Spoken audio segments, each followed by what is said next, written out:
degan ekan. Bir kun avval men Rossiyada edim, o'zimiz Rossiyada ishlaymiz. Kelib qoldik, Falakning gardishi Alloh taolaning bilan bir taqdiri, nasib qilgan to'y. Mana Boshbo'g'a qo'shilib, Saymazor Boshning o'g'li bo'laman.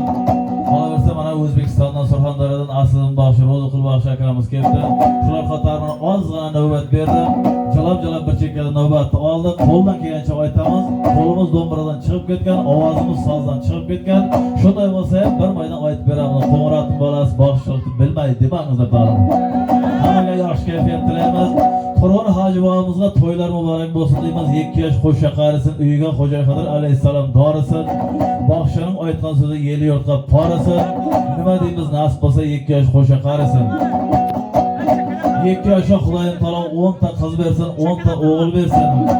Biri olim bo'lsin, biri ma'lum bo'lsin, biri qori Qur'on bo'lsin, biri rais bo'lsin, biri otni bog'adigan sayis bo'lsin.